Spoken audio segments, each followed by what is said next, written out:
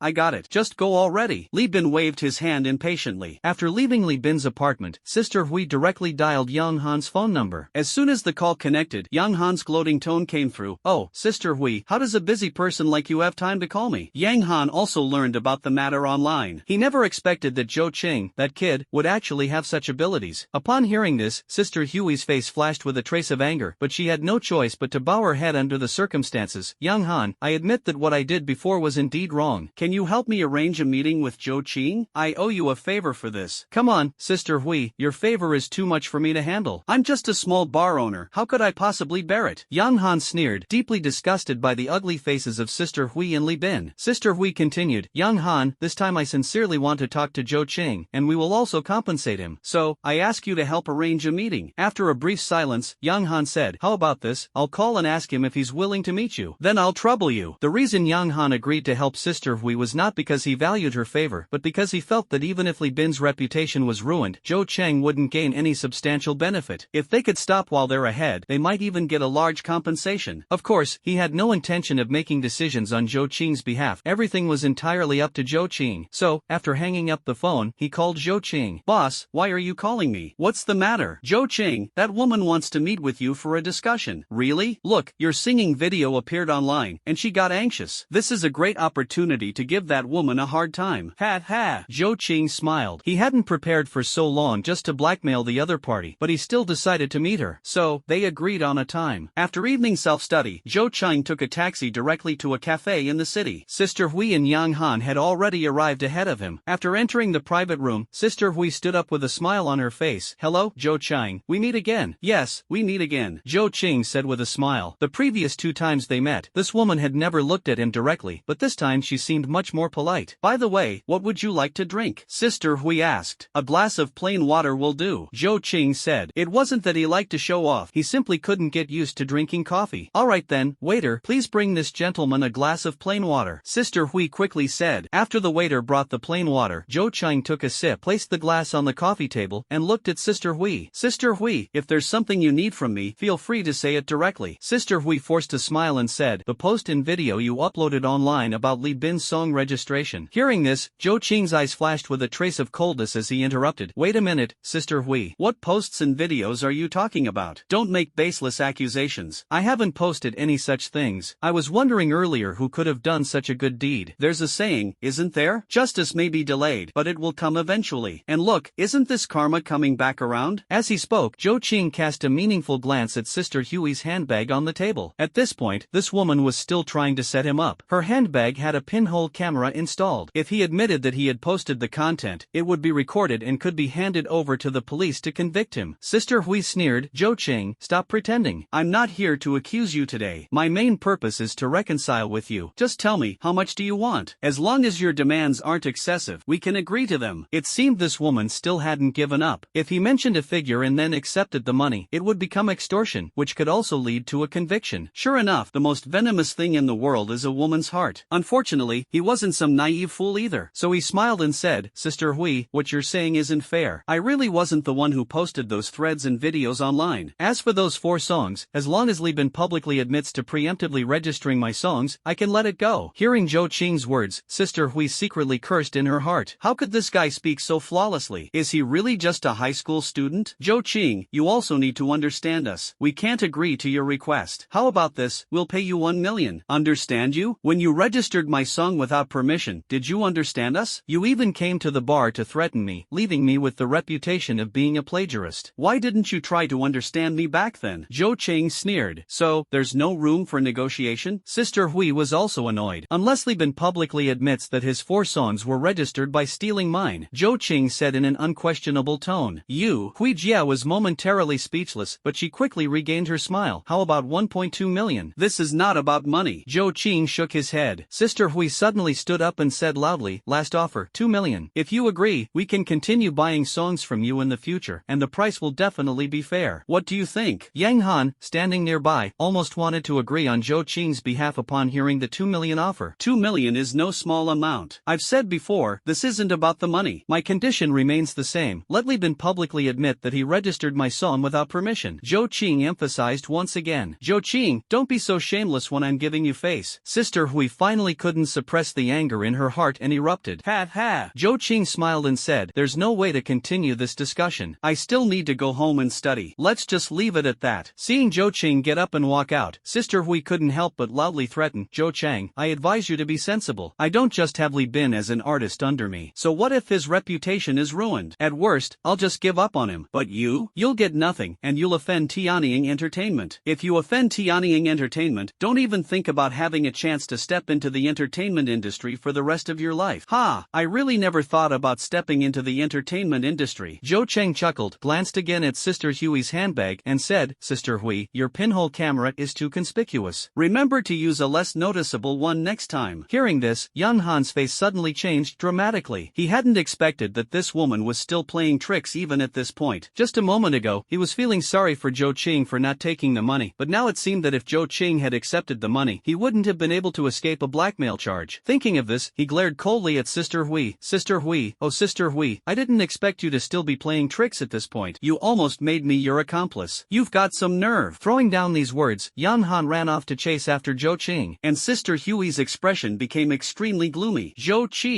Chang, wait for me. As Zhou Qing had just walked out of the cafe, Yang Han chased after him from behind and directly said, I didn't know about that woman secretly taking photos. Zhou Qing smiled and said, Boss, don't overthink it. I know this has nothing to do with you. Ah, that's good. I was just afraid you'd misunderstand, so I hurried to explain it to you. Suddenly, Yang Han's expression turned serious, and he lowered his voice, saying, but I have to warn you, that woman is no pushover. You've completely fallen out with her today, and she might find some people from the underworld to deal with you. So, be careful these days. Also, if anything really happens, give me a call. I still have some connections in the streets. Thank you for the warning, boss. I'll be careful. Zhou Cheng nodded and said that he indeed had no prejudice against Yang Han. On the contrary, he was quite grateful to him. By the time he got home, it was already past 11 o'clock. He opened the author's backend and took a look. The subscription data was still rising, already reaching an average of over 36,000. After uploading 10 chapters to be scheduled for release at midnight, night, he closed the website. It's time to launch the second strike. Thinking of this, he directly used his super hacker skills to upload the video of the fly camera capturing Lee Bin personally admitting over the phone that he had preemptively registered those 4 songs to major forums. This matter had already garnered considerable attention, and the appearance of this video was like pouring fuel on the fire, instantly causing an uproar. Previously, some of Lee Bin's fans had been defending him, but after watching this video, they all fell silent. Some die-hard fans even turned to harshly scolding Lee Bin, their words extremely cutting. As the saying goes, the deeper the love, the deeper the hate. At this moment, Sister Hui is on her way back to Tianying Entertainment. After answering the phone, her face turned pale and flushed alternately, gritting her teeth and shouting, "You little bastard, you'll die a horrible death." Clearly, she believed that the video was uploaded by Zhou Qing. As for Lee Bin himself, feeling bored in the apartment, he started using that stuff again, completely unaware of what was happening outside. As for the public relations department of Tianying Entertainment, after seeing this video, they collectively fell silent. The power of this video was simply too great. Even if they wanted to admit it on behalf of Lee Bin, there was no way to do so. Helpless, they had no choice but to escalate the matter to the boss. In fact, Ming Chan, who had been closely following the matter, already knew about the new video before the PR department reported it to him. Lee Bin's act of registering someone else's song was something he was aware of. However, as a qualified businessman, he valued making money, and the process was not particularly important to him. So, as for Lee Bin's character, he really doesn't care, as long as he can make money for him. But now, it's clear that Lee Bin can't be protected. However, he hesitated a bit. But after reporting the matter to the public security department, he made a decision and then asked his secretary to call Sister Hui, asking her to come see him. Early morning. After an hour of fermentation, Lee Bin's shameless act of registering someone else's song had spread across the entire internet. Some online media outlets had extensively reported on the matter, and even major print media quickly revised, re-edited, and changed their headlines, working overtime to print the news. After receiving a call from the boss, Sister Hui called Lee Bin, but he didn't answer. She tried several times, and when he still didn't pick up, Sister Hui became somewhat annoyed. For the boss to ask her to meet him so late, it was definitely not good news. Most likely, Tianying Entertainment was going to abandon Lee Bin. This scandal is simply too big, and it's already known across the entire internet. Even with all its power, Tianying Entertainment can't suppress it. Even if they could suppress it, the cost would be unimaginable. Lee Bin is still just a second-tier artist, and Tianying Entertainment wouldn't pay such a high price for someone like him. Therefore, Sister Hui can almost predict Lee Bin's fate. However, as his agent, and given the special relationship between them, she still wants to fight for him. She called him, intending to have him go to the company together to plead with the boss. But he didn't answer the phone, and she had no choice. Half an hour later, Sister Hui hurried to Tianying Entertainment. From the secretary, she learned that Ming Chen was waiting for her in the office. "Mr. Ming, what did you call me here for?" Sister Hui pretended to be clueless. "You already know about the things online, right?" Ming Chen didn't plan to beat around the bush with Sister Hui and got straight to the point. I know everything," Sister Hui said softly. "What do you think should be done about this matter?" Ming Chen asked again, his expression and tone both cold. Upon hearing this, Sister Hui suddenly looked up at Ming Chang. His expression was very cold, and his gaze was exceptionally sharp. She knew that Ming Chang wanted her to voluntarily suggest giving up on Lee Bin, and even take responsibility for it. She let out a desolate laugh. "Mr. Ming, I suggest shelving Lee Bin. What about the album? The 100,000 copies printed are still sitting in the warehouse." Ming Chang questioned coldly. At this moment, Sister Hui deeply felt the ruthless indifference of capital. Half an hour later, Sister Hui dragged her exhausted body out of Tianying Company. Earlier, she might have felt a tinge of regret in her heart, but now, all she felt was hatred, a deep, unrelenting hatred. "Zhou Qing, just you wait. I will never let you off." The next morning, major print media outlets published news about Lee Bin's act of registering someone else's song under his name, causing a huge sensation. At the same time, major music platforms removed the song "The You of the Past" from their listings. Meanwhile, Tianying Entertainment held a press conference, stating that the act of registering the song was solely Lee Bin's personal behavior and had nothing to do with Tianying Entertainment. The company also announced that they would terminate their partnership with Lee Bin and called for respect for creative rights, hoping that this incident would serve as a warning to everyone. Seeing these news, Zhou Qing smiled. He knew that Lee Bin was finished. However, Sister Hui had not yet received the punishment she deserved. So, at noon, he changed his appearance once again and went to a shady internet cafe, uploading the video of Lee Bin and Sister Hui together, along with 2 videos of Lee Bin using that stuff to major online forums. These 2 videos delivered a fatal blow to Lee Bin, not only ensuring he would never have a chance to make a comeback but also likely forcing him to spend a long time in a rehabilitation center. As for the videos of Lee Bin with other women, Zhou Qing decided not to release them. After all, Lee Bin no longer had any chance to turn things around. Sure enough, once these 2 videos were uploaded online, line, it was like dropping 2 depth charges into a fish pond. Li Bin and Sister Hui also became targets of public outrage. For Sister Hui, Zhou Chang provided a detailed introduction to her identity below the video. A top agent at Tianying Entertainment, as well as Li Bin's agent, an accomplice in Li Bin's own plagiarism, and someone who has an improper relationship with Li Bin. Sister Hui can be considered part of the entertainment industry, but after all, she is not a celebrity. This matter will affect her reputation, but not too significantly. At worst, she can just keep a low profile in the future. What she did not expect was that her husband went directly to Tianying Entertainment and slapped her twice on the spot. At the same time, Mingcheng insisted that she take responsibility for the entire matter, as this incident required a scapegoat. Could there be a more suitable candidate than her? That afternoon, a piece of news broke online. The police had come to take Li Bin away. That evening, media reports revealed that Li Bin's urine test had been confirmed positive. The following days, this matter continued to ferment, causing quite a stir. But Zhou Qing didn't pay much attention to it. Because he had already done everything he needed to do and had seen the results he wanted, there was no need to pay further attention. Of course, he also felt a great sense of relief in his heart. However, on Friday, he received a call from the Huaxia Copyright Registration Network. The caller stated that the 4 songs Li Bin had attempted to register had all been disqualified, and as the original author of these 4 songs, he could proceed with re-registration. For this, Zhou Qing was naturally very pleased, expressed his gratitude to the staff at the Huaxia Copyright Registration Network, and re-uploaded the recording videos, melodies, and songs of the 4 tracks that very evening. After a phone conversation with the other party, the process was easily completed within half an hour, and the 4 songs were once again registered under Zhou Qing's name. It was another Friday. As Zhou Qing walked out of the CD bar with his guitar, intending to hail a cab home, a mixed-race woman dressed in a red leather jacket and pants, with long legs and a voluptuous figure, approached him, drawing quite a bit of attention. As the other party approached, as a master martial artist, he felt a sense of danger and immediately became more vigilant. Just as the two were about to pass by each other, a flash of cold light suddenly burst forth, abruptly stabbing toward Zhou Qing's neck. The opponent's speed was very fast. They brought speed, precision, and ruthlessness to the extreme. At the same time, in that instant, Zhou Qing's gaze collided with the mixed-race beauty's gaze. There was no killing intent in her eyes, only indifference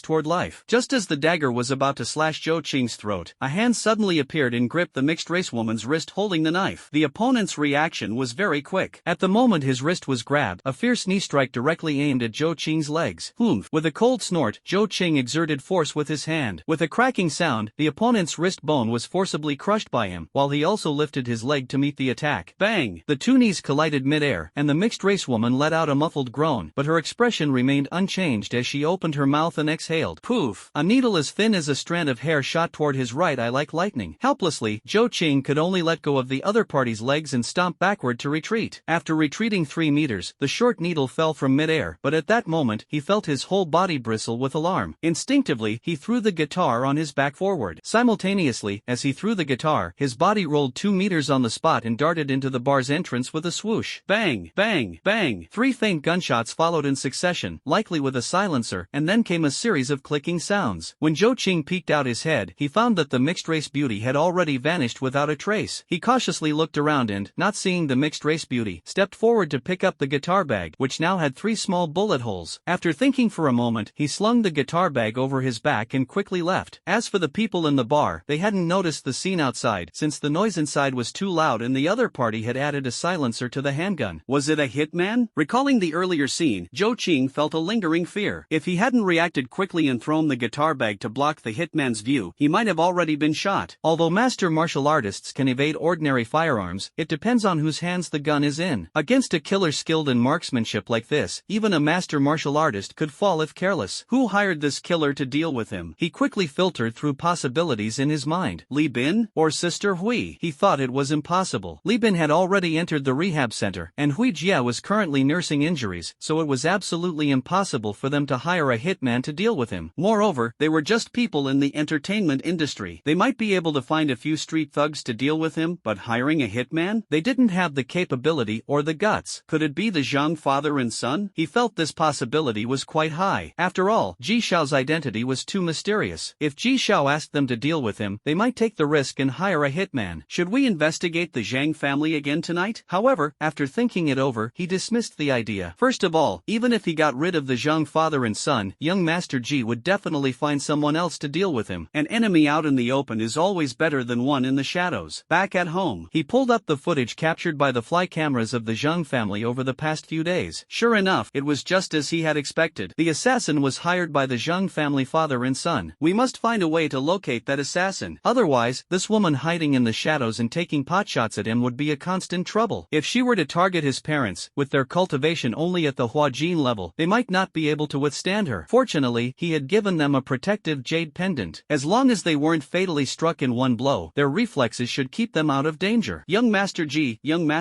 who exactly are you? Zhou Qing muttered twice to himself. Originally, he thought that having the cultivation of a master martial artist would be enough to handle the current situation, but after tonight's events, he felt it wasn't sufficient. It seems the system's level needs to be upgraded quickly. After these days of accumulation, his reputation value has already reached over 78,000, with more than 90% of it provided by the book Xuxian. After thinking for a moment, Zhou Qing decided to work on two projects simultaneously. Anyway, Dragon and Snake Legend already has hundreds of thousands of words in reserve. Moreover, with the skill writing maniac, not to mention 2 projects, even 3 or 4 projects would be no pressure at all. However, he didn't plan to use the author account Bull Demon King. He intended to create a new author account, and as for signing the contract, he could simply use his dad's ID card and bank card. Thinking of this, he logged into Dream Chinese Web and quickly registered an author account with the nickname Monkey King. After registering the author account, he logged into the author backend and started creating a new book. Book title, Dragon and Snake Legend. Introduction, what is Guishu? Only kills, no performances. Then uploaded 3 more chapters for review. After finishing all this, Zhou Qing directly scheduled 10 chapters of Xuxian 4-timed updates, and then activated the writing maniac skill to start writing. 3 hours later, saved another 160,000 words of drafts. Zhou Qing went straight to wash up. Before going to bed, he decided to give it a try. Specify to draw master-level traditional Chinese medicine skill. Consume 10 points of money value. The lottery began. Ding! Congratulations to the host for drawing the Grandmaster-level traditional Chinese medicine skill. Really got it? Zhou Qing felt extremely surprised and couldn't help but laugh. Hit the jackpot. The Grandmaster-level traditional Chinese medicine skill is worth 2,000 money points. It only took 10 money points to draw it. He tried it, but it couldn't be directly fused. So, he opened the system shop and bought the basic traditional Chinese medicine skill, intermediate traditional Chinese medicine skill, and advanced traditional Chinese medicine skill, spending a total of only 650 money points. Let's start by fusing the basic traditional Chinese medicine skill. As soon as the skill book was used, it turned into a beam of white light that shot into Zhou Qing's forehead. This time, the fusion took a full 10 minutes. Fusion completed, he found that his mind was filled with a wealth of knowledge about traditional Chinese medicine. Next, he continued using the intermediate traditional Chinese medicine skill book. This time, the fusion took 20 minutes. Keep going. An hour later, Zhou Qing successfully merged advanced traditional Chinese medicine skills with master-level traditional Chinese medicine skills. With so much information suddenly flooding his mind, Zhou Qing felt a bit fatigued, and his temples were faintly throbbing. So he turned off the lights and went straight to sleep. The next morning at 6:30, Zhou Qing woke up on time, and the discomfort from merging the traditional Chinese medicine skills the previous night had completely disappeared. He quickly freshened up, put on sports shorts, and headed out, then ran along the downstream of the Jinjiang River. Upon reaching the park, he got into position and started practicing Wing Chun. The events of last night made him vigilant, so before the system upgrades, he tried to enhance his strength using his own methods. After finishing a round of the martial arts routine, Zhou Qing exhaled a breath of turbid air and was about to leave, but he noticed that the elderly man who had watched him practice boxing last week was standing not far away. "Young man, we meet again." The elderly man walked over, smiling as he spoke. "Hello, sir." Zhou Qing responded with a smile. "Your Wing Chun is different from other Wing Chun styles, isn't it?" the elder said meaningfully. "It is somewhat different." Zhou Qing nodded. "Oh, how is it different?" the old man asked again. Zhou Qing smiled and said nothing more. This old man was just an ordinary person. No matter how much he explained, the man wouldn't understand. "Young man, could you teach me?" the old man spoke again. Zhou Qing didn't say anything, just chuckled lightly and shook his head. Immediately, the old man became anxious. "I can become your apprentice." He made a move to kneel and bow to Zhou Qing. Zhou Qing quickly helped him up and said, "Sir, you're already advanced in age, and your vitality has declined. It's not suitable for you to practice this. Actually, practicing Tai Chi would be great for you. Is it really not possible?" The old man's eyes were filled with anticipation. Zhou Qing shook his head. "It's really not possible. If you insist on practicing, it will only harm yourself. Besides, you probably have a heart condition, which makes it even more impossible to practice." "You can tell that too?" The old man was quite surprised. "All right, sir, I have to go now." Zhou Qing waved to the other party and then jogged away. At this moment, a woman's scream came. "Robbery! Someone help!" Zhou Qing looked up and saw a dark-faced young man kick a woman to the ground, snatch her handbag, and run away. Instead Instinctively, Zhou Qing stomped his right foot on the ground, and his whole body shot out like an arrow leaving the bow. In an instant, he leaped more than 10 meters forward, leaving the old man staring in shock, his eyes wide open, and a heart that had grown cold reigniting with passion. While the old man was still in a daze, Zhou Qing had already caught up with the dark-faced man who had snatched the bag. With a swift chop of his hand, he knocked the man unconscious, then took the satchel from his hands, walked over to the woman who had just stood up, stuffed the bag into her arms, and turned to leave. The dark-faced man, having been struck by Zhou Qing's hand chop, wouldn't wake up for at least half an hour, which was more than enough time for the police to arrive. Therefore, Zhou Qing didn't bother meddling further and simply walked away. The old man, seeing Zhou Qing turning away, couldn't help but praise him with admiration. To kill a man in 10 steps and travel 1,000 miles without stopping, to finish the deed and leave without a trace, hiding both body and name, this young man is practically a modern-day urban knight. The woman whose bag had been snatched was probably in her early 30s, with long legs, stockings, and high heels, exuding a strong and elegant demeanor. Seeing Zhou Qing walking away directly, she was slightly stunned and quickly called out to his retreating figure, "Hey, sir, wait a moment. I haven't thanked you yet." "No need to thank me, because my name is Lei Feng." Zhou Chang waved his hand at her but walked away even faster. Squish! The woman couldn't help but be amused, then immediately took out her phone from her bag and dialed the police. Returned home, Zhou Qing placed the breakfast he brought back for his parents in the kitchen and then went into his own room. He turned on the computer, logged into Dream Chinese Network, and accessed the account Monkey King, discovering that the new book Legend of the Dragon and Snake had already passed the review. As for the data, there were only 3 clicks, 1 favorite, and not a single recommendation ticket. So, he updated 3 more chapters. After thinking for a moment, Zhou Qing switched accounts and logged into Bull Demon King, directly updating 5 chapters of Zhu Xian and recommending Dragon Snake romance at the end of each chapter. Finally, he even posted a single chapter specifically to promote the book. The average subscription for Zhu Xian was already close to 40,000. Besides that, there were also many readers of pirated versions, so the readership was quite large. As a result, the chapter recommendations and single chapter promotions were already as effective as, if not better than, the general recommendation slots on Dream Chinese Network. Thus, over the next half day, the data for Dragon Snake romance skyrocketed. Seeing this, Zhou Qing simply updated 4 more chapters. He then logged into TT directly, left a message for Taozi, and told him that the book Dragon and Snake Legend was written by his friend, and its quality was excellent, urging him to sign it quickly. Originally, Zhou Qing thought Taozi wouldn't reply immediately, as it was Saturday and editors usually don't work on weekends. Unexpectedly, the other party replied right away, stating that as long as the quality of Dragon and Snake Legend was fine, he would sign it. After all, Zhou Qing's rise to prominence was already certain, and as long as Dragon and Snake Legend wasn't too bad, he would give him the courtesy of signing it. So, with some skepticism, Taozi clicked on the book Legend of Dragon and Snake, and with just one look, she was completely captivated. She was so engrossed that when she read the part where Tang Zichen taught Wang Chao to practice horse stance, she actually got up from her chair and started practicing the stance herself. She finished 10 chapters in one go. Peach couldn't help but exclaim in admiration, "This is a book that has the potential to become a big hit." A unique urban martial arts story, though the author's writing style is somewhat straightforward, the sense of immersion is incredibly strong. After reading these 10 chapters, he couldn't help but wonder if traditional martial arts might actually exist in this world. Unlike typical martial arts novels, where the martial arts often feel fake, the techniques described in Dragon and Snake romance feel very authentic, especially the Bagua and Tai Chi techniques, which are practices that exist in reality. Sign it. This book must be signed. After making the decision, he immediately sought Zhou Qing to ask for the contact information of the author of Legend of the Dragon and Snake. Zhou Qing had already registered a new TT account and then gave this TT account to Taozi under the identity of Bull Demon King. The other party eagerly added him and directly started discussing the contract. In response, Zhou Qing naturally did not refuse. Soon, he received the online contract, and after signing it with his father's ID card and bank card, Zhou Qing printed it out and sent it off. After he sent back the contract, he discovered that Legend of Dragon and Snake had already climbed to 8th place on the new books list for public authors. Clicking on the book page, he saw that the clicks had already reached over 30,000, there were more than 5,000 recommendation votes, quite a few people had sent rewards, and the book review section was very lively. However, most of the readers were coming from The Legend of the Immortals. Entering the author backend, the collection data had already reached over 3,000. This data was very impressive, far surpassing the performance of The Legend of the Immortals when it was first released. Noon. The family was happily enjoying lunch together. Suddenly, Dad spoke up. "Next Saturday, your uncle is celebrating his 39th birthday at Haiyan Hotel." "Really?" Zhou Chang responded indifferently. He didn't have much affection for his uncle, mainly due to his experiences in his previous life. In that life, after he was released from prison, his only house was sold off by his uncle, and he was left with only 200,000 yuan. The current housing price in Suiyan community is around around 4,000, but 5 years later, it has risen to over 8,000. As for their house, with more than 120 square meters, even as a second-hand property, the price would be at least close to $1 million. Where did the remaining 800,000 go? The eldest uncle claimed it was used to handle the parents' funeral arrangements, but in reality, he just transported their bodies back to the rural hometown and built a grave, which absolutely cost no more than 30,000. The remaining money was all embezzled by him. Later, Zhou Qing was driven to a dead end in business by Zhang Chao, losing every penny he had and even accumulating a significant amount of debt. He went to his uncle, hoping to borrow some money to get through the tough times. In the end, not only did his uncle refuse to lend him a single penny, but he also didn't even invite him to stay for a meal and directly drove him away. With everything that happened in his past life, how could he possibly have any goodwill toward his uncle's family? Of course, he couldn't tell his parents about his past life. Even if he did, they wouldn't believe him. However, he never thought about taking revenge on his uncle's family. After all, his uncle was still his father's elder brother. At most, he would treat them as strangers in the future. Oh, it's worth mentioning that his uncle is currently a department manager at a certain company, with a monthly income exceeding 10,000. Adding various bonuses and benefits, his annual income is no less than 300,000, which is why they always look down on his unambitious parents. After all, his parents' outward identity is that of employees at a small company, and they are the kind who lack ambition, earning just a meager fixed salary each month. Had a meal. Zhou Qing took the initiative to wash the dishes. This afternoon, he plans to visit the Yunxiao Club. Last time, Mr. Luo from Yunxiao Club gave him a membership card, and it was a gold card. His current assets have already exceeded 20 million. But he has a hunch that after the system upgrade, the items appearing in the system mall will be more expensive, and he still needs to start a business. Therefore, he really needs money and plans to go to Yunxiao Club to gamble on stones. As he was about to get in the car, he received a call from Zhang Ying. "What's up, beautiful deskmate?" Zhou Qing spoke glibly. "Zhou Qing, are you free this afternoon?" Zhang Ying asked. "Whether I'm free depends on what it is. If you're asking me out on a date, then I'm free. Dream on. My cousin is looking for you for something serious." "Your cousin is looking for me?" Zhou Qing thought for a moment and quickly figured it out. Previously, Xia Yusen had introduced herself as the music director of an entertainment company. Although his singing video this time had his face blurred, Xia Yusen had heard him sing under the overpass. So, she must know that the person in the video is him. In that case, her coming to him at this critical moment is most likely for the songs he has. "Hey, do you agree or not? If you don't agree, you're dead." Zhang Ying's threatening voice came through the phone. "Alright, name a time and place." If it were someone else, Zhou Qing would definitely refuse, but he had to give Zhang Ying some face. After all, they were deskmates, and she was also the person he secretly had a crush on in his previous life. "Alright then, let's meet at Mocha Cafe. How about 2 p.m.? This time, the voice on the phone was no longer Zhang Ying, but Xia Yusen. "Alright, Sister Xia, it's settled then." After hanging up the phone, Zhou Qing checked the time. It was only 1 o'clock, and it would take at most 20 minutes to get to Mocha Cafe by car. So, he headed straight to the musical instrument store on the pedestrian street. His guitar had been damaged by the mixed-race assassin with a gun last night, so he needed to get a new one. Anyway, money is not an issue, so this time he directly picked an 8,000 yuan guitar. Seeing that it was about time, he took a taxi straight to Mocha Cafe. At 1:50, Zhou Chang walked into Mocha Cafe with his guitar on his back. "Zhou Chang, over here." Looking up, he happened to see Zhang Ying waving at him, and sitting beside her was a mature beauty none other than Xia Yusen. "Xia Jia, deskmate, sorry I'm late." Zhou Chang walked over and sat down opposite them with a cheerful smile. "What would you like to drink?" Xia Yusen asked with a smile. "A glass of plain water, please." After a brief exchange of pleasantries, Xia Yusen looked at him with a faint smile. "The 4 songs been registered are yours, right?"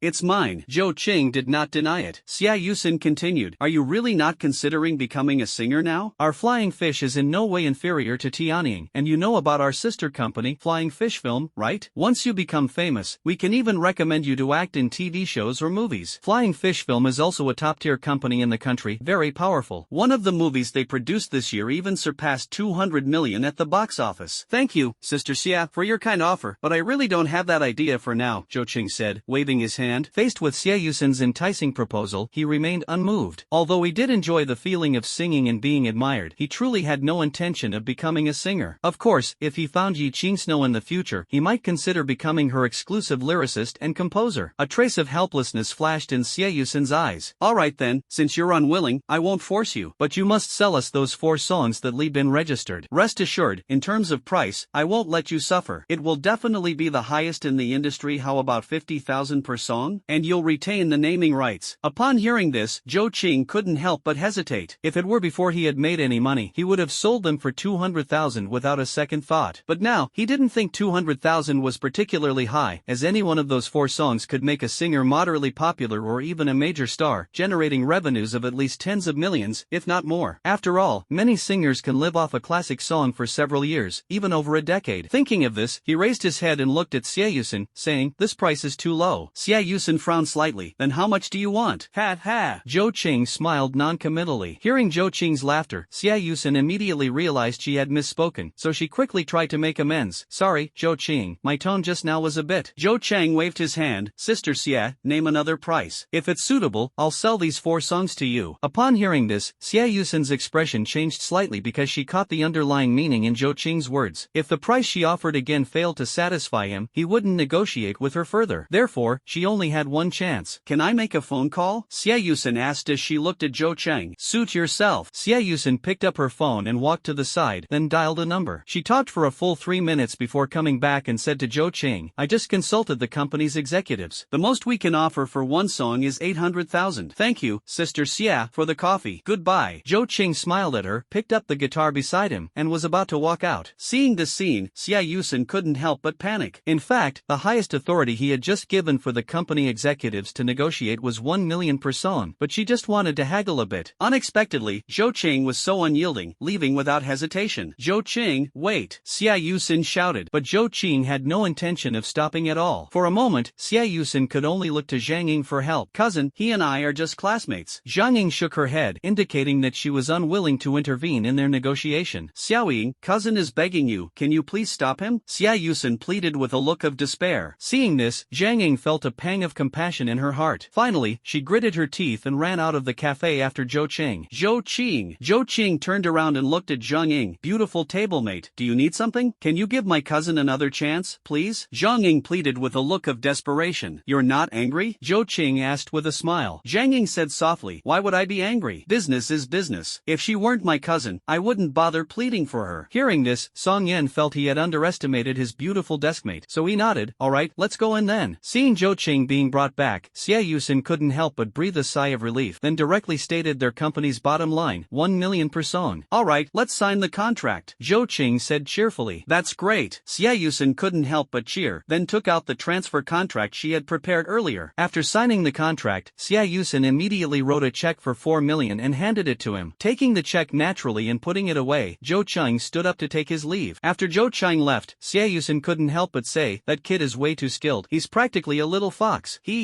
Zhang Ying, who was standing nearby, couldn't help but laugh. This was the first time she had seen her assertive cousin suffer a setback. Suddenly, Seayusen's heart stirred as she thought about the recent events. Could it be that this kid was the one orchestrating everything? If that were true, then his scheming and methods were truly terrifying. Thinking of this, her expression darkened, and she said to Zhang Ying very seriously, "Xiaoying, stay away from that boy in the future, lest you end up helping him count the money after he sells you." "Cousin, are you getting angry out of embarrassment?" Zhang Ying looked at her playfully. "Of course not. Just listen to your cousin, and you won't go wrong." Thinking about going to the Yunxiao club, carrying the guitar seemed inconvenient. So, in a secluded corner, Zhou Qing directly stored the guitar in the system backpack. Then he took a taxi and headed straight to Yunxiao club. When the driver heard the address Zhou Qing mentioned, he glanced at him with some surprise. Yunxiao club wasn't a place just anyone could enter. Could this kid be a rich second generation? 20 minutes later, the taxi stopped at Yunxiao club. After paying the fare, Zhou Qing walked directly toward the club. In front of the club's glass doors, security guards were stationed. Looking at Zhou Qing, who was dressed plainly, the security guard did not show any disdain. As Zhou Qing approached, one of the guards stepped forward and said, "Hello, sir, may I see your membership card?" Zhou Qing took out the gold card and handed it to him. After verifying that it was indeed a membership card for the club, the guard respectfully returned it to Zhou Qing and opened the door for him. After Zhou Qing entered, the guard turned to another security guard and said, "These rich second-generation kids really know how to play. Clearly a gold card member, yet he came here by taxi. You should know, the annual fee for the gold card is 1 million. As Zhou Qing had just entered the clubhouse door, a woman dressed in a cheongsam with a smile on her face approached him. "Hello, sir. Which floor are you planning to visit today? Which floor is the stone gambling on?" Zhou Qing asked. "Sir, only gold card members are allowed to enter the Jade Gambling Hall," the woman said politely. "Is this it?" Zhou Qing took out the gold card. "Sir, please follow me." Upon seeing the gold card, the woman's expression became even more enthusiastic, and she helped Zhou Qing press the elevator button. After Zhou Qing entered, she followed him inside. "May I know how to address you, sir?" "Just call me Mr. Zhou," Zhou Qing replied. The other party gave a sweet smile. "Hello, Mr. Zhou, my name is Iyun. That's a beautiful name. Thank you for the compliment, Mr. Zhou. We're here. Zhou Chang nodded and walked out of the elevator. Mr. Zhou, this is the Stone Gambling Hall. Iyun led Zhou Qing through a door. The Stone Gambling Hall was very large, at least over 800 square meters, divided into a lounge area, a raw stone area, and a stone cutting area. Since it was only 2 o'clock in the afternoon, there weren't many guests in the Stone Gambling Hall. Apart from the staff here, there were only 7 guests, all of whom were young people. Among them, 4 people were sitting in the lounge area drinking tea and chatting, while only 3 others were selecting raw stones in the raw stone area. When Zhou Qing walked into the Stone Gambling Hall, a young man sitting in the lounge area couldn't help but show a look of surprise on his face, thinking to himself, why is he here? Zhou Qing. The next moment, Zhang Haiyang stood up and waved at Zhou Qing. Meeting Zhang Haiyang here didn't surprise Zhou Qing, so he walked over with a smile and said, hello, Zhang Haiyang. You're here for stone gambling? Zhang Haiyang asked with a smile. Zhou Qing nodded. I'll go check out the raw stone area first. We'll talk later. Alright, go ahead. Zhang Haiyang waved his hand and sat down again. Haiyang, who is this guy? With that shabby look, he came here too. Can he afford raw stones? As soon as Zhang Haiyang sat down, the young man sitting next to him spoke mockingly. He's my classmate. Zhang Haiyang frowned slightly. He didn't like the other party's condescending attitude. Oh, really? The young man curled his lips and said to the other 2 women, it seems this Yunxiao club isn't as upscale as you claimed. Compared to, enough. One of the pretty girls with short, ear-length hair snapped, Yi Hongjie, you've been nitpicking ever since you arrived in Tianzhou. If you're not satisfied, you can go back to the provincial city on your own. No one will stop you. Exactly, no one asked you to come. Another girl with a ponytail and dressed lightly said disdainfully. Yunxiao Club, Stone Gambling Hall, raw stone area. Evian enthusiastically explained to Zhou Qing, Mr. Zhou, the raw stones here are all premium old mine stones from neighboring countries, with a high probability of producing jade. The raw stones on this side are uncut, so the prices are relatively cheaper, while the ones over there have been cut open and are priced higher. The so-called cut open refers to making a small opening on the surface of the raw stone, allowing a glimpse of the jade inside. Although seeing jade increases the chances of a profitable cut, the price is at least several times higher than uncut stones. Moreover, seeing jade does not necessarily guarantee a profitable cut. The risk of a loss remains high. Otherwise, there wouldn't be the saying in the jade gambling world, one cut to heaven, one cut to hell. However, for Zhou Qing, who possesses the skill of X-ray vision, whether the raw stone has an opening or not, he only needs one glance to know whether there is jade inside and the quality of the jade. The raw stones without openings are priced at 1,000 yuan per kilogram, while those with openings are directly marked with a price. At this moment, the 3 young men were studying a raw stone with an opening, priced at 600,000 yuan, seemingly wanting to buy it but hesitating. Zhou Qing glanced over, and the raw stone was immediately seen through by him, causing a playful smile to appear at the corner of his mouth. Retracting his gaze, he slowly walked around the raw stone area, occasionally squatting down to touch a piece of raw stone. There were roughly over 300 raw stones without openings. The smallest ones were estimated to weigh only a dozen kilograms, while the largest piece of raw stone was likely no less than 200 kilograms. Mr. Zhou, have you found any raw stones you like? If you can purchase raw stones worth over 100,000 in one go, I can personally offer you a 5% discount. Iyun said with a smile. Let's not rush, I'll take another look. Zhou Chang waved his hand and walked around the more than 300 raw stones, already having a rough idea in his mind. It must be said, the quality of the raw stones at Yunxiao Club is far superior to that of the Gambling Stone Shop on Gambling Stone Street. Among the more than 300 raw stones, over 50 actually contain jadeite. Of course, having jadeite doesn't mean buying it will guarantee a profit. One still needs to compare the price of the raw stone with the value of the jadeite. If I purchase raw stones worth over 1 million, is there an additional discount? Zhou Qing looked at Iyun and asked. Hearing Zhou Qing's words, Iyun's breathing involuntarily quickened. Zhou Qing buying raw stones meant she would earn a commission. Although it was only 1%, if the amount of raw stones purchased reached 1 million, she would get a commission of 10,000. So she straightforwardly offered her maximum authority. Mr. Zhou, if you purchase raw stones worth over 1 million, the maximum discount can be 10% off. Alright, you take notes. Then, Zhou Qing continued walking around with Iyun, and each time he pointed to a piece of raw stone, he had Iyun record it, indicating that he wanted that piece. After completing a round, Zhou Qing had selected a total of 23 pieces of raw stone. The total weight should be over 1,000 kilograms. Mr. Zhou, please wait a moment, I'll have the staff calculate the price for you right away. Seeing Zhou Qing purchase 23 raw stones in one go, Iyun was thrilled and immediately called over the staff from the Stone Gambling Hall to weigh and calculate the price. After weighing, the 23 raw stones totaled 1,325 kilograms. Calculated at 900 per kilogram, the total came to just over 1.19 million, with the small change rounded off. After swiping the card to pay 1.19 million, Evian asked enthusiastically, Mr. Zhou, do you need to process the stones? It's all free. see. Move all my raw stones to the processing area. Zhou Qing nodded. On the other side, Zhang Haiyang, who was in the resting area, was very surprised to see Zhou Qing buy 23 raw stones at once. The price of these stones must be around 1 million. From Zhou Qing's attire, it seemed he came from an ordinary family. How could he possibly take out 1 million in one go to buy raw stones? Could it be that his family isn't as simple as it seems? For a moment, he felt a trace of curiosity about Zhou Qing. Meanwhile, the ponytailed girl dressed in a revealing outfit unceremoniously said to Yi Hongjie, "Oh, wasn't someone just saying he was poor and shabby? That poor and shabby guy just bought raw stones worth over 1 million in one go. Yi Hongjie, why don't you go buy raw stones worth 1 million or so and have some fun cutting them too?" Faced with Zhang Yu's mockery, Yi Hongjie's slightly handsome cheeks turned red, and he retorted defiantly, "It's just a bit of dirty money. What's so great about that?" "Ha, stubborn as a dead duck." Zhang Yu sneered disdainfully. "Why don't we go over and take a look? It seems like he's about to cut the stone," Zhang Haiyang suggested. "Not going." Yi Hongjie turned his head away. "With him buying recklessly like that, let him lose money." "All right, let's go take a look. Sitting here is pretty boring anyway," said the pretty girl with short, ear-length hair. Zhang Yu nodded in agreement. "Exactly, Lin Haoyu and the others are so indecisive. They've been looking for ages and still haven't bought anything." Zhang Haiyang's classmate, on the other hand, has guts bought dozens in one go. As they spoke, the three of them stood up and walked toward the stone-cutting area. Originally, Yi Hongjie didn't want to go, but when he saw the short-haired girl heading over, he hesitated slightly and then stood up to follow. "Aren't you not going?" Zhang Yu sneered. Yi Hongjie stiffened his neck and said, "Can't I change my mind now? Besides, this stone gambling hall isn't your family's. If I want to go, I'll go. You can't stop me. TCH. Zhang Yu pursed his lips and stopped paying attention to Yi Hongjie. Lin Haoyu and his two companions, still hesitating about whether to buy that raw stone, saw someone cutting a stone. Unable to make up his mind, Lin Haoyu suggested, "How about we go and watch them cut the stone first?" "Sure." The other two young men had no objections. After all, the raw stone was priced at over 600,000, which was no small amount for them. In the stone-cutting area, the stone-cutting master and his two assistants were already in place, ready to proceed with the cutting at any time. "Sir, which piece should we cut first?" The middle-aged stone-cutting master looked at Zhou Cheng and asked. "Let's cut this piece." Zhou Cheng pointed at a raw stone weighing about 30 kilograms. The stone-cutting master nodded and immediately instructed two assistants to move the raw stone onto the cutting machine for securing. "I'm here to watch you cut the stone." At that moment, Zhang Haiyang walked over with those three people, smiled at Zhou Qing, and said, "You know each other?" At this moment, Lin Haoyu and the other two also walked over. He was asking Zhang Haiyang this question. "Zhou Qing, my classmate." Zhang Haiyang pointed at Zhou Qing and introduced. "Hello, Zhou Qing, I'm Lin Haoyu. Nice to meet you." Lin Haoyu extended his hand generously. "Hello, I'm Zhou Qing." Zhou Qing reached out and shook hands with him. Lin Haoyu was just over 1.8 meters tall. His appearance wasn't particularly handsome, but he gave off a sunny and magnanimous vibe. It was clear at a glance that his family's upbringing must have been excellent, and being able to associate with someone like Zhang Haiyang, a second-generation elite, his family background was probably not simple either. "By the way, this is Ji Jun, and this is Lu Zihao." Then, Lin Haoyu pointed to a slightly effeminate man and a slightly chubby man to introduce them. Zhou Qing was straightforward as well, smiling and greeting them, which counted as an introduction. "Hello, handsome, I'm Zhang Yu, a friend of Zhang Haiyang." At this moment, a girl with a ponytail and a fresh outfit took the initiative to approach Zhou Cheng and greet him. "Hello Zhang Yu, I'm Zhou Qing. Nice to meet you." Afterward, Zhang Haiyang introduced the short-haired girl with ear-length hair and Yi Hongjie to Zhou Cheng. The short-haired girl was named Zhao Nan. She had an oval face, willow leaf eyebrows, and a pair of bright eyes that sparkled like stars. She was a typical Jiangnan beauty, but her speech carried an air of confidence and poise. It was that Yi Hongjie who seemed to be somewhat unfriendly toward Zhou Qing. Zhou Qing didn't mind this. After all, he wasn't money, so it was impossible for everyone to like him. "Sir, how should I cut it?" The stonecutter seemed to be asking Zhou Qing's opinion. "Cut it directly from the middle," Zhou Qing said. "Okay." After receiving Zhou Qing's opinion, the stone-cutting master began operating the cutting machine to process the stone. "Zhou Qing, you must have some research on gambling stones, right?" Lin Haoyu asked with a smile. "I've played twice over at the Antique Street, but this is my first time here," Zhou Qing said casually. The two of them chatted intermittently like this for a few minutes. The raw stone was cut into two halves. Both sides of the cut were grayish-white, showing no signs of green at all. Seeing this, Yi Hongjie couldn't help but sneer. "I told you, randomly buying stones and expecting green is just wishful thinking." Hearing Yi Hongjie's words, Lin Haoyu frowned slightly. "Hongjie, don't speak recklessly." Zhang Yu added, "Exactly, whether the stone rises or falls has nothing to do with you. Stop being nosy." Zhou Qing, however, simply glanced at the other party without saying anything, then directed the stone-cutting master to continue cutting the halved raw stone into smaller pieces. However, it still didn't turn green. More than 30,000 yuan went down the drain. insane. Regarding this, Zhou Chang didn't mind and immediately asked the stone-cutting master to cut another piece. This raw stone was the smallest in volume among the 23 raw stones Zhou Qing purchased, so he asked the stone-cutting master to make several more openings on it. The first cut did not reveal green. The second cut also did not reveal green, but the third cut revealed green. The stone-cutting master took the mineral water handed over by his assistant, cleaned the surface thoroughly, then picked up a strong flashlight to examine the green revealing cut. He said to Zhou Qing, "Congratulations, sir, this is most likely an ice jadeite. I suggest you continue expanding along this cut to avoid damaging it." "Let's cut it as you suggested." Zhou Chang nodded. Lin Haoyu said, "Congratulations, Zhou Chang. Ice jadeite is second only to glass jadeite. If the jadeite cut out can be made into a bracelet, you'll make a fortune. A bracelet made from ice jadeite would be worth at least several $100,000. Just lucky." Zhou Qing smiled. Beside him, Yi Hongjie muttered under his breath, "Really hit the jackpot." The opening grew larger and larger, revealing more and more jade. After about half an hour, the stone-cutting master had fully extracted the entire piece of jade, then cleaned it and handed it to Zhou Qing.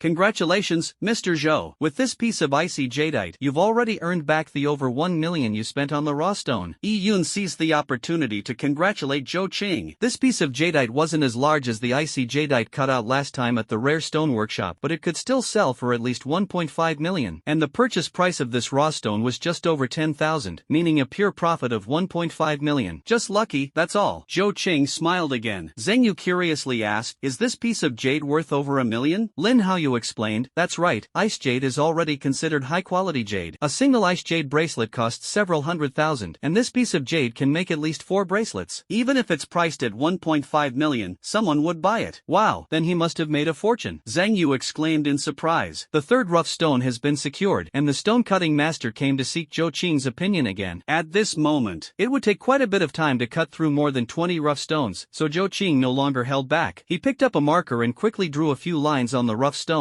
then instructed the stone-cutting master to cut along those lines. "It seems, Zhou Qing, you have quite some expertise in stone gambling," Lin Haoyu remarked meaningfully. Zhou Qing chuckled lightly and said, "Just drew randomly. Sorry to make you laugh." Lin Haoyu rolled his eyes and said, "Draw randomly? Aren't you afraid of damaging the jade inside?" Zhou Qing shrugged, "Not afraid. I've already made a profit, so it doesn't matter even if it's damaged. Actually," he thought to himself, "I have X-ray vision. How could I possibly damage it? Cut it out. Show off." For some reason, Yi Hongjie just couldn't stand Zhou Qing. Hearing his words, he couldn't help but want to retort. CHH. Stone powder splattered accompanied by a piercing sound. Soon, a small piece of the raw stone was cut off, revealing a large area of green. After cleaning, the green exposed on the cut surface was not pure, mixed with white, light green, dark green. Smack! The stone-cutting master judged that this was a piece of flower green jade, but its volume was not small. Although it was not as good as the previous ice jadeite, it could still earn more than 100,000. Seeing that Zhou Qing had another profitable cut, several of the second-generation heirs around him felt a bit envious and were vaguely tempted to buy a raw stone to try their luck. This time, Yi Hongjie didn't make any sarcastic remarks because his face had been metaphorically slapped too hard. Since Zhou Chang had drawn guidelines, it only took 20 minutes to fully extract the entire piece of jadeite. The stone-cutting master gave an estimated value of around 220,000, and the price of this raw stone was just over 80,000, with more than 100,000 in profit. For a moment, Lin Haoyu and the others looked at Zhou Qing with a peculiar expression. 3 raw stones, one had a big increase, one had a small increase. This luck was simply extraordinary. Just as Zhou Qing was about to draw lines on the 4th raw stone, Zheng Yu suddenly said, "Zhou Qing, can I try drawing it?" "Zheng Yu, don't mess around." Lin Haoyu hurriedly stopped him. "It's okay, you go ahead." Zhou Qing directly handed a ballpoint pen to Zheng Yu. The latter made a funny face at Lin Haoyu and then ran to the raw stone, scribbling all over it. Everyone looked on, feeling both amused and helpless. The stone-cutting master instinctively looked at Zhou Qing. "Cut it according to her drawing," Zhou Qing said. Stone powder and sparks flew as the raw stone was quickly dissected. Unfortunately, there was no green, and it was a failed cut. CHCH. Moreover, the price of this raw stone had reached over 100,000. Seeing no green, Zheng Yu was very disappointed. The 5th piece also turned out to be a bust. The 6th piece revealed a piece of oil green jade, barely breaking even with the cost of purchasing the raw stone, so it was neither a loss nor a gain. The 7th piece of jade surged in value, revealing a piece of ice jade several times times larger than the previous one. This raw stone was worth 150,000, but the ice jade cut from it was worth at least over 5 million. At this moment, the way this group of second-generation individuals looked at Zhou Qing completely changed, and even Zhang Yu's gaze toward him carried a hint of admiration. As for Yun, she didn't know what to say. Feeling slightly hesitant, she walked outside the stone gambling hall and made a phone call. The 8th raw stone and the 9th raw stone were consecutively cut and deemed worthless. Meanwhile, as the 9th raw stone was cut and deemed worthless, Luo Wei, the person in charge of Yunxiao Club, arrived with 2 others. "Hello, Mr. Luo." Zhou Qing greeted the other party with a smile. "So it's Mr. Zhou. These raw stones wouldn't happen to be yours, would they?" Luo Wei asked with a smile. "They are mine." Rovi exclaimed, "I never expected Mr. Zhou's gambling skills to be so amazing, even in stone betting." "You're too kind, Mr. Luo, it's just luck," Zhou Qing said modestly. Zhang Haiyang and Lin Haoyu exchanged glances, both feeling that Zhou Qing was becoming increasingly mysterious. He even knew gambling skills. "Hello, Mr. Zhang." Luo Wei greeted Zhang Haiyang again. "Hello, Mr. Luo. These are friends from the provincial capital, and I brought them here to have some fun," Zhang Haiyang said very politely. "Then, Mr. Zhang, make sure to have a great time. If there's anything you need, just let me know." After a brief exchange of pleasantries, both parties once again focused their attention on the stone cutting. The 10th raw stone yielded a profit again. Although the jade's quality and water content were not high, its large size was an advantage. The cut jade weighed at least 5 to 6 kilograms, with a value of around 2 million. In the next few hours, there was at most 1 raw stone left uncut. Out of the 12 raw stones, 5 yielded profits, with the cut jade valued at over 20 million. In other words, from the 22 raw stones, Zhou Qing's cut jade was already very close to 30 million in value, and he spent just over 1 million to purchase these raw stones. In just a few hours, he earned nearly 30 million. Although this group of second-generation heirs is not short of money, they were still very envious. "Mr. Zhou, are you planning to sell these jade pieces? If so, how about selling them directly to our club?" Luo Wei suggested. Zhou Qing agreed directly. Last time, the other party gave him a gold card and sold him the jade, which could be considered as repaying a favor. "Sure, go get a contract." Luo Wei immediately instructed the person behind him. "The final rough stone is about to be cut." Zhou Qing picked up the pen and drew a few lines on it. Afterward, the stone-cutting master began cutting directly, slicing 22 pieces of raw stone. Fatigue was already evident in his eyes. "Shichichi," the piercing sound kept ringing out. In 1 minute, a thin layer of stone was cut off. Suddenly, the stone-cutting master trembled all over, and the fatigue in his eyes completely disappeared. "Quick, give me water," he shouted somewhat excitedly, his voice even trembling slightly. The assistant quickly handed him a bottle of mineral water, and the stone-cutting master swiftly poured the water onto the cut surface, then wiped it dry. He eagerly grabbed the high-powered flashlight and shone it on the cut surface. After looking at it for a full minute, he finally raised his head, his expression excited, and said, "Mr. Zhou, this is most likely a glassy jadeite. I'm here to take a look." Lin Haoyu couldn't bother with restraint, grabbed the high-powered flashlight, and shone it on the cut surface. The green visible in the cut surface was only the size of a fingernail, but the quality revealed was pure and transparent, undoubtedly genuine glass-grade jade. Glass-grade jade is the finest among jadeite, and even a single ring face made from glass-grade jade can cost millions, which shows just how precious it is. "I am 90% sure it's glass jade." Lin Haoyu stood up after checking and said to Zhou Qing, "Congratulations, Zhou Qing, this time it's a big win. 10 million. I'll take this raw stone for 10 million. I'm Wang Dalong." At that moment, a voice rang out, full of grandeur. It was already 7 o'clock in the evening. So many guests had arrived at the stone gambling hall. Knowing that Zhou Qing had uncovered jade worth 30 million, almost every guest entering the hall headed to the stone cutting area. The person shouting the bid was a guest who had arrived later. This guest, named Wang Dalong, was in his early 30s, about 1.65 meters tall, but weighed over 200 pounds. He wore a thick gold chain around his neck, several gold rings on his hands, and carried a Gucci wallet tucked under his arm. As for the young woman clinging to him, who was taller than him, her looks could at best be described as pretty, but she had a very large chest. Most likely, this guy really enjoyed watching balls. Although the price of glass-type jade is very high, only a thumb-sized section was cut out. It's possible that even if the whole piece is cut, it would only yield a small chunk. Even so, Wang Dalong still shouted a price of 10 million, which shows that the other party is not short of money. Originally, other customers also wanted to bid, but after Wang Dalong called out 10 million, they all fell silent. 10 million is no small amount. Even if someone has assets worth over 100 million, it's not easy to casually take out 10 million in cash. This guy is a filthy rich tycoon, with no less than $1 billion in cash at his disposal. Luo Wei whispered to Zhou Qing, "How about it, little brother, are you selling?" Wang Dalong asked again. "President Wang, why not wait and see after it's cut?" Zhou Qing said with a smile. 15 million. Wang Dalong made another offer, adding 5 million right off the bat. If Zhou Qing didn't already know the situation with this raw stone, he might not have been able to resist such an extravagant offer. But since he already knew the situation with the raw stone, he could only apologize and say, Mr. Wang, please stop making offers. Let's wait until the raw stone is cut open. Ha ha, alright, let's wait and see once you cut it open. Wang Dalong was not aggressive. At this moment, Zhang Haiyang and the group of wealthy second-generation heirs were completely dumbfounded. Although they all came from extraordinary family backgrounds and could afford tens of thousands, taking out several million or even tens of millions was simply impossible. Therefore, the scene still caused them immense shock. Hiss hiss, keep cutting. It increased again. When the stone-cutting master cut along the line drawn by Zhou Cheng, green appeared again, and after inspection, it was confirmed to be glass jadeite. At this point, everyone could see that the volume of glass jadeite inside this raw stone wouldn't be small. It took half an hour to fully extract the entire piece of jade. Once completed, the jade-cutting master was drenched in sweat. He then solemnly handed the basketball-sized glass-type jade to Zhou Cheng with both hands and said, Mr. Zhou, I have fulfilled the mission. Thank you for your hard work. Zhou Cheng nodded and then said to Luo Wei, Mr. Luo, prepare a 200,000 yuan red envelope for this master, and 50,000 yuan each for the two assistants. Charge it to my account. Hearing this, the jade-cutting master was overjoyed but said, oh, that's too much. As for the two assistants, they were simply overjoyed. Luo Wei smiled and said, Master Xia, you've done a great job today. Since Mr. Zhou has given you a red envelope, just accept it. In addition, the club will reward you with another 100,000, and each of the two assistants will receive 20,000. Thank you, Mr. Zhou. Thank you, Mr. Luo. The stone-cutting master quickly expressed his gratitude. Although it was a bit tiring, earning 300,000 made the effort seem insignificant. No need. You deserve it all. Zhou Cheng smiled. Go and rest quickly. Luo Wei waved to them. Mr. Wang, still interested? Zhou Cheng looked at Wang Dalong and asked. Wang Dalong laughed and said,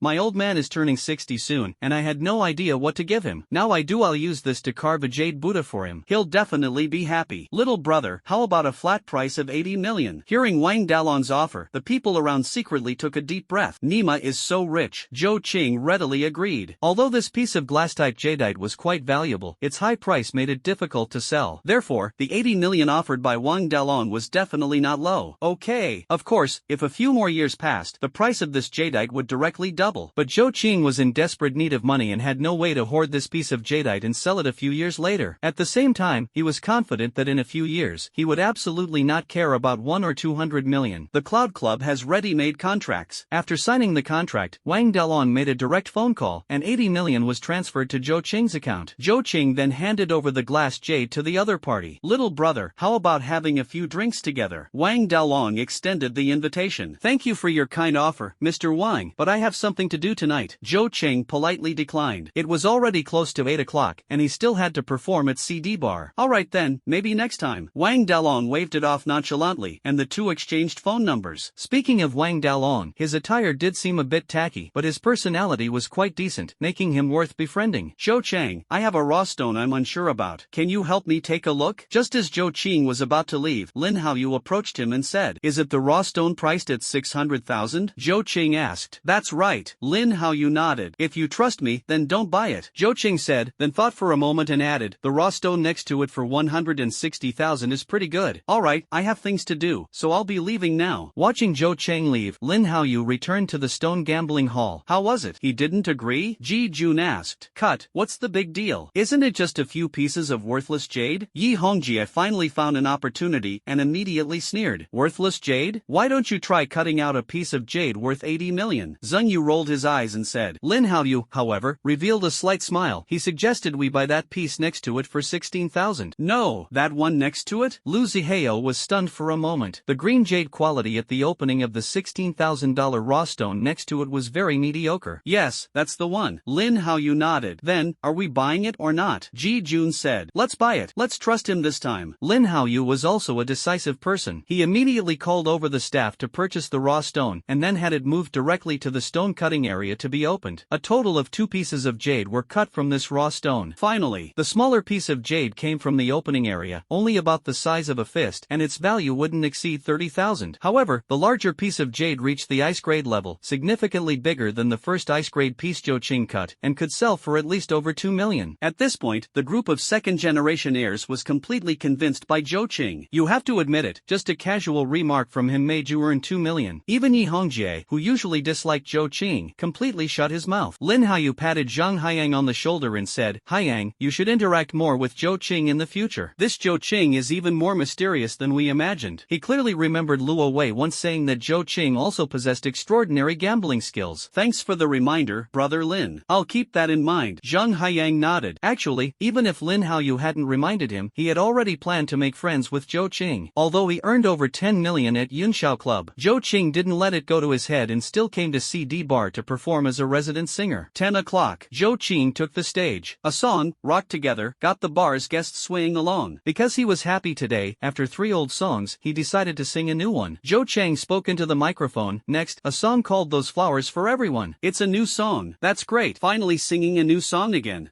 Luckily I came tonight. Zhou Qing had already cultivated a group of fans at CD Bar, so as soon as he announced the song title, those fans knew he was going to sing a new song. As the gentle guitar accompaniment began to play, Zhou Qing's voice flowed out along with it. Unlike the explosive feeling of his previous songs, his voice was exceptionally tender, like a soft hum, a low murmur, or the whispers of a lover murmuring in your ear. That laughter reminds me of my flowers. In every corner of my life, quietly blooming for me. They must all be old now. Where are they? We are like this, each heading to our own horizons. Zhou Qing's articulation was very clear, and the song's rhythm was not fast, so everyone present could understand the meaning of the lyrics. When the lyrics each heading to our own horizons were sung, guests who had experienced such moments felt a tightness in their hearts, and some emotionally sensitive female guests couldn't help but let tears fall from their eyes. Woo woo, how annoying, you actually made me cry with your singing. A female guest looked at Zhou Qing on the stage and couldn't help but scold angrily. Off stage, Wang Nana sighed again. This guy is simply a prodigy. Clearly just a high school student, yet he can write such deeply moving songs. After finishing the song Those Flowers, Zhou Qing went straight off the stage. As soon as he entered the lounge, Wang Nana came up to him, smiling and saying, I really want to crack open your head and see what's inside. Yet another top-notch song. Nana, are you planning to kill me? Zhou Qing exaggeratedly said. That's right, I could just kill you. Who told you to be so outstanding? You're practically leaving us no room to survive. Wang Nana deliberately put on a fierce expression and said. Suddenly, she thought of something. Oh, the boss asked you to go to his office after you stepped down. Someone's looking for you. Who could it be? With confusion, Zhou Cheng knocked and entered, discovering Yang Han accompanying a middle-aged man wearing gold-rimmed glasses and exuding an air of upper-class sophistication in both attire and demeanor. Yang Han quickly stood up and introduced him. Zhou Cheng, let me introduce you. This is Vice President Feng Yechen from Tianying Entertainment. President Feng is here to discuss something with you. You two go ahead and talk, I'll head out first. What does President Feng want to discuss with me? Zhou Qing didn't sit down but directly asked while standing. Xiao Zhou, no need to be so formal. Sit down and let's talk, Feng Yechen said with a smile. Though his tone seemed friendly, it carried a hint of condescension. No need, Mr. Feng, just say what you want to say, Zhou Qing said indifferently. Upon hearing this, Feng Yechen's eyes narrowed slightly, a trace of anger flashing deep within them, and he said in a deep voice, Xiao Zhou, you haven't signed with a company yet, have you? No. Zhou Qing shook his head. Feng Yechen continued, that's good. I came here today because I want to sign you with our Tianying Entertainment. Zhou Qing originally wanted to refuse outright, but suddenly had a thought and asked, what kind of terms can you offer me? Feng Yechen's lips curled slightly, a cold smile in his heart, and he said, rest assured, the terms at Tianying Entertainment have always been excellent. Although you're just an unknown newcomer, I can personally guarantee a 70-30 split contract. 70 for me and 30 for you? Zhou Cheng deliberately feigned ignorance and asked. Feng Yechen almost laughed in anger. It's 70% for us and 30% for you. You should know that ordinary newcomers usually get at most 20%, sometimes only 10%. Of course, giving you 30% comes with conditions. Any songs you create in the future must belong to our Tianying Entertainment. How is that possible? As he spoke, Feng Yechen took out a contract and handed it to Zhou Qing, saying, this is a preliminary agreement. If there are no issues, you can sign it, and then our company will arrange a signing ceremony for you. This is something other newcomers don't get to enjoy. Seeing this, a hint of a cold smile appeared at the corner of Zhou Qing's mouth. This Feng Yechen really treated him like a clueless rookie. Not only was the 70-30 split outrageous, but they also wanted the rights to his songs utterly delusional. So he said, sorry, President Feng, I think you've misunderstood. I have no intention of signing with your company. What? You're not signing? Feng Yechen was almost furious enough to jump, then said, do you know how many newcomers want to sign with our Tianying Entertainment but don't get the chance? Of course I know, and I also know that Li Bin, who registered my song without permission, is from your company. You? Feng Yechen was so furious that he pointed at Zhou Qing in anger and said, Xiao Zhou, don't regret this later. Once this chance is gone, it's gone for good. Sorry. Zhou Qing shook his head. Oomph, ungrateful. We'll see about that. I hope you won't regret today's decision. And let me make this clear, anyone our Tianying Entertainment refuses to sign, no other entertainment company will sign either. You'll be stuck performing in bars for the rest of your your life. Watching Feng Yuchen storm out in frustration, Zhou Qing shook his head silently. Sure enough, the people from Tianying Entertainment all had the same demeanor. Besides, although Tianying Entertainment was powerful, it wasn't capable of monopolizing everything. At that moment, Yang Han walked in and asked, "How did the discussion go?" Zhou Qing shrugged. What else could happen? Honestly, I never even considered signing with an entertainment company. With your talent, staying in a bar seems like a waste of your potential, Yang Han remarked with a sigh. What, is the boss planning to kick me out? Zhou Qing joked. How could I? You're my lucky charm. Do you know how much you earned in tips today? A full 5,000. Yang Han said happily. Really? That much? Zhou Qing was also somewhat surprised. While speaking, Yang Han handed Zhou Qing an envelope. This is your payment for tonight. Oh, by the way, I've raised the price for each song to 300. Don't think it's too little. I can't give you more. How could I? After chatting with Yang Han for a few moments, Zhou Qing left the CD bar. In the blink of an eye, it was Monday again. Just as he reached the entrance of the neighborhood, Yang Xiaoyu handed him a bag of breakfast and was about to ride away. Zhou Qing quickly called out to her. Don't overthink it. I'm just thanking you for saving me that night. Yang Xiaoyu pretended to be indifferent and waved her hand. Zhou Qing said with a playful expression, "No, I wasn't overthinking. What I meant was, can we change things up a bit for breakfast in the future? It's always the same 3 things every day, and I'm tired of it." Yang Xiaoyu was stunned for a moment, then immediately became furious. "Eat it if you want, if not, just throw it away." As soon as she finished speaking, Yang Xiaoyu angrily mounted her bicycle and sped off. Ha ha! Seeing this scene, Zhou Qing couldn't help but burst into laughter. After arriving at the classroom, as usual, Zhou Qing teased his beautiful deskmate a bit, then took out his review materials and pretended to study. Because a new book was launched, the reputation has been rising quite quickly, especially the book Legend of Dragon and Snake. Its growth is very strong. In just 2 days, the collection has exceeded 10,000, and even the number of alliance leaders has reached 10. For a moment, Zhou Qing felt some anticipation, waiting for the system store update after the reputation reaches 100,000. Life in senior year of high school is boring. Apart from reviewing, it's just exams. After the morning self-study session ended, Zhang Haiyang approached Zhou Chang again. The two walked together from the back door of the classroom to the balcony. Zhang Haiyang said, "The raw stone you asked Lin Haoyu to buy the other day produced a jade worth over 2 million. He asked me to thank you." Really? Actually, I was just talking nonsense, Zhou Qing said indifferently. Zhang Haiyang gave him an annoyed look, clearly aware that Zhou Qing was spouting nonsense. The subsequent conversation lacked any substance. Noon, school cafeteria. Zhou Qing had just arrived, and Lin Cohen was already there ahead of time, having prepared his meal for him. During the meal, Lin Cohen hesitated and said, "Boss, the money you gave me is too much." It was this week that Zhou Qing transferred 100,000 yuan to Lin Cohen's account at the bank. "Stop being so pretentious. If you keep it up, don't call me boss anymore," Zhou Qing said irritably. At that moment, Lin Cohen's eyes suddenly lit up, and then he said to Zhou Qing, "I'm going to eat over there," before walking away with his lunchbox. "Zhou Qing, why is that guy looking for you again?" Ing Susu sat down across from Zhou Qing, casting a dissatisfied glance at Lin Cohen. Today, Ing Susu wasn't wearing her school uniform. She had on a fluffy white short top and a black short skirt, paired with small high heels and snow-white stockings, making her look like an unbeatable beauty. He had a few questions about his studies, so he took the opportunity to ask me during lunch, Zhou Qing said earnestly. Susu was directly amused. "You're so funny, that guy is just muddling through at school. Could he really ask you about study-related issues?" "Poof, really? Then I must have remembered wrong. You're hilarious. Forget it, I'll go get food first. How about I help you get it?" Zhou Qing said. Susu happened to not want to wait in line, so she agreed immediately. Sure. Unknowingly, time had already reached the end of the school day in the afternoon. Zhou Qing had just stepped out of the school gate when suddenly a voice called out, "Zhou Qing, come here." He looked up and saw 3 delinquent youths standing not far away. The one calling him was among them, wearing an earring, a floral shirt, a cigarette dangling from his mouth, and his short hair dyed white. But the other person's face gave him a sense of familiarity. After thinking for a moment, he remembered, wasn't this guy his uncle's son, Zhou Yang? In his previous life, at this time, he was already in prison. After being released 5 years later, coupled with having no connection with his uncle's family, he had no interaction with his cousin Zhou Yang. He furrowed his brows slightly, then walked over and said impatiently, "Kid, how are you talking to your cousin? Got some nerve, huh? What is it?" Zhou Yang glared at him unhappily. "If you have something to say, say it. If not, I'm leaving." Zhou Chang grew increasingly impatient. "Zhou Yang, your cousin is quite bold, huh? Seems like he doesn't take you seriously as his elder cousin." A delinquent youth nearby spoke sarcastically. Another delinquent youth chimed in, fanning the flames, "Exactly. Exactly. Looks like they don't take you, their cousin, seriously at all." Facing the mocking gazes of his two companions, Zhou Yang felt his pride was hurt and was also quite angry, secretly blaming Zhou Qing for not giving him face. He then pulled a long face and said coldly, "Zhou Chang, Yang, if you dare to show me attitude again, believe it or not, I'll beat you up. Want to give it a try? Zhou Qing looked at him, his expression completely fearless. Zhou Yang finally couldn't suppress the anger in his heart and raised his hand to slap Zhou Qing's face hard. SHT. But just as his hand swung halfway, his wrist was caught by another hand. At the same time, a pair of cold eyes fell on his face. Don't test my patience. And remember, this is a school, not a place for you to show off. Get lost. While speaking, Zhou Qing grabbed Zhou Yang's arm and pushed it back. The other party staggered a few steps before stabilizing himself. Seeing this scene, the other two delinquent youths started pointing at Zhou Qing's nose and cursing. Damn, how dare you talk like that, you little brat? Who are you telling to get lost? Shit, don't think just because you're Zhou Yang's cousin, I won't dare mess with you. Bang, bang, without warning. Zhou Qing swiftly kicked out twice. Then, two delinquent youths flew out like kites with broken strings, landing heavily several meters away. Zhou Yang, who originally intended to rush up and teach Zhou Qing a harsh lesson, paused in his tracks upon seeing the scene of his two companions being sent flying. His eyes were filled with surprise and shock, with a faint trace of fear. At that moment, Lin Cohen appeared with a group of people, glaring at Zhou Yang like a tiger watching its prey, and asked, "Boss, is this the guy causing trouble?" Already feeling intimidated, Zhou Yang saw a few more people rushing out to help. How could he still dare to mess with Zhou Qing? He left behind a hasty "we'll see about this" and slinked away with the other two delinquent youths. It's over, everyone disperse. Zhou Qing waved to Lin Cohen and the others. Boss, just call us if you need anything, we'll be there anytime. Lin Cohen said something and then left with that group of students. Zhou Yang was 3 years older than Zhou Qing. He dropped out of high school without finishing and seemed to have been messing around outside ever since. But what was strange was why he brought two delinquent youths to the school today. After thinking about it, he couldn't be bothered to dwell on the matter. He randomly picked a restaurant to grab a quick meal, then headed to an internet cafe. He logged into Dream Chinese Network to check the performance of Zhu Xian and Dragon Snake Romance, then logged into his TT account. It's worth mentioning that the average subscription for Zhu Xian had already reached 40,000, with the highest single chapter subscription hitting 45,000. It was estimated that by the end of the week, the average subscription could reach 50,000. As for Legend of Dragon and Snake, it gained more than 3,000 new collections in just over half a day, which can be said to be a delightful increase.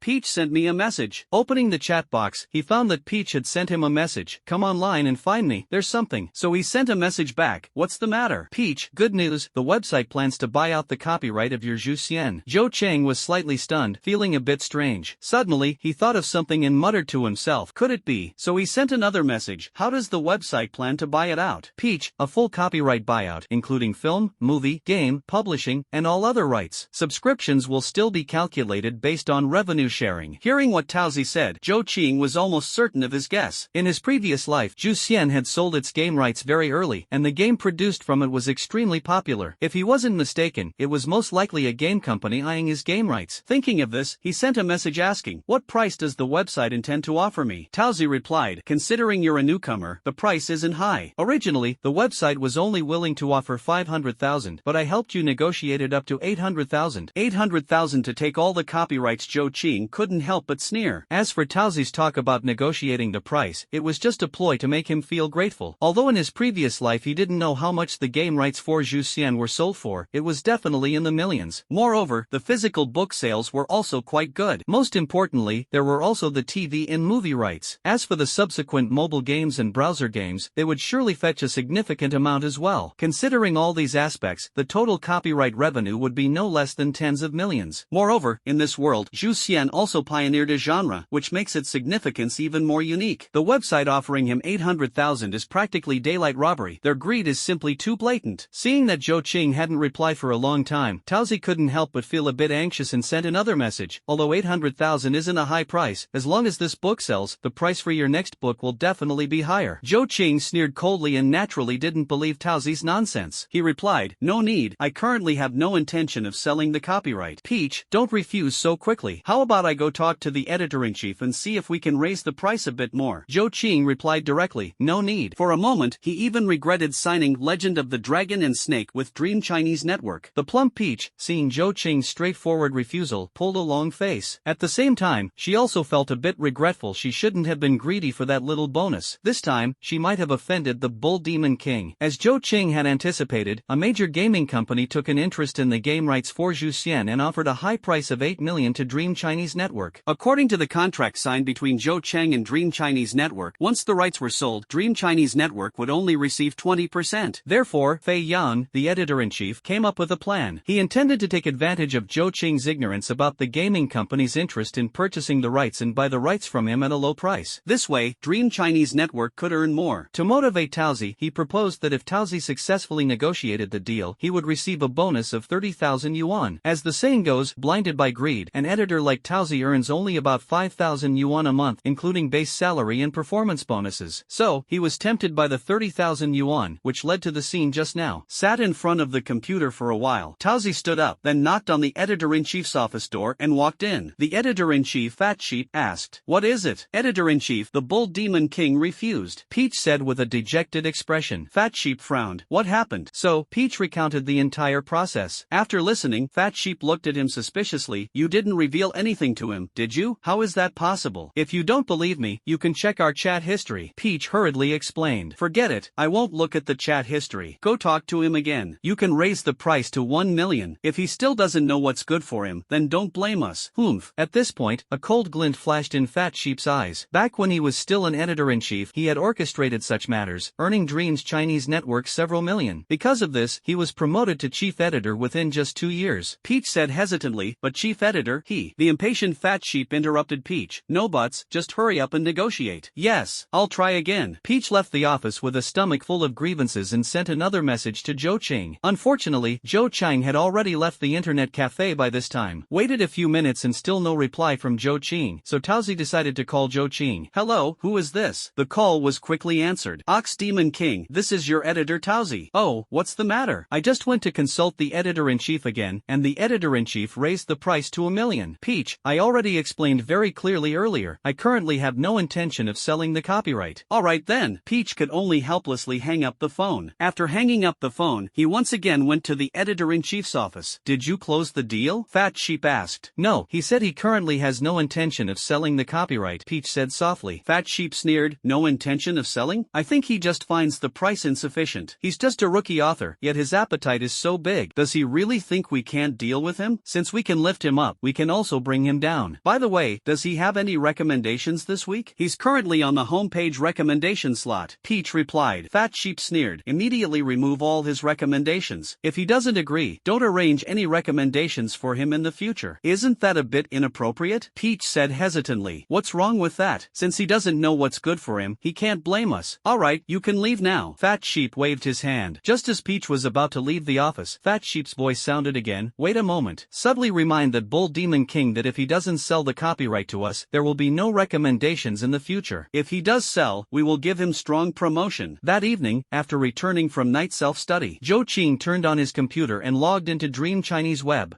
Why has my recommendation been replaced with another book?" He clearly remembered that he had just been given a pretty good spot on the homepage today. He had even seen it earlier at the internet cafe. But now, the recommendation spot that should have belonged to Zhu Xian had been replaced by a martial arts novel called Blood-Soaked Youth. Zhou Qing couldn't help but laugh. This Dream Chinese Web is really realistic. Just after the copyright negotiations fell through, they immediately pulled my recommendation. Ha ha. But immediately, Zhou Qing became somewhat angry, because even the rankings had excluded him. The book Xu Xian had performed very well, with many supporters. After being listed, it consistently ranked in the top 3 of the click and recommendation charts. But now, Xu Xian was nowhere to be seen in the top 3 of either chart, not even in the top 10. Dream Chinese Network, do you still have any shame? This time, Zhou Qing was truly furious. He chose not to question Tauzi, because he was just an ordinary editor. The decision to revoke the book's recommendation was not something he had the authority to make. Most likely, it was the chief editor he mentioned who was behind it. How should I resolve this matter? He still needed to rely on Zhu Xian to earn prestige. Even if Zhu Xian had solid quality, without the opportunity to gain exposure, its performance would undoubtedly be affected. Moreover, Zhu Xian was currently in its growth phase. Suddenly, a thought struck him. Don't I have super hacker skills? Dream Chinese Network doesn't recommend my book, but can't I recommend it myself? However, while promoting his own book, he decided to take a small revenge on Dream Chinese Network to vent his frustration. So, he entered hacker mode, his hands flying across the keyboard. In just 2 minutes, he breached Dream Chinese Network's defense wall and took over the entire site. Then, he found a 400,000-word flop novel called I Am a Hero that hadn't been signed yet and replaced all the homepage recommendation spots and rankings with this book. Afterward, he set up a few small programs to prevent the administrators of Dream Chinese Web from truly modifying his settings unless they restarted the server. Of course, this was also because Zhou Qing didn't want to go too far. Otherwise, even restarting the server wouldn't have worked. Soon, the authors and readers of Dream Chinese Web noticed the changes on the site, every homepage recommendation and ranking had been replaced with the flop novel I Am a Hero. For a time, all the author groups were in an uproar. In the author group, there are usually editors present, so the editors of Dream Chinese Network also received this news immediately. When they opened the homepage, they found that it was completely occupied by one book, especially since it was an unsigned, unpopular book. While feeling both amused and helpless, they realized the seriousness of the situation and immediately informed the on-duty technician to handle it. Dream Chinese Network has a total of 4 technicians, but since it was already 11 o'clock, only one technician, Shaoli, was on duty at the company. Receiving a call from the editor, Shaoli, who was playing a game, immediately logged into Dream Chinese Network and saw the situation on the homepage. He cursed loudly and logged into the management backend, intending to change the recommendation spot back. It took him more than half an hour to restore the homepage's recommendations and rankings. After clicking to complete the modifications, he logged into the homepage again.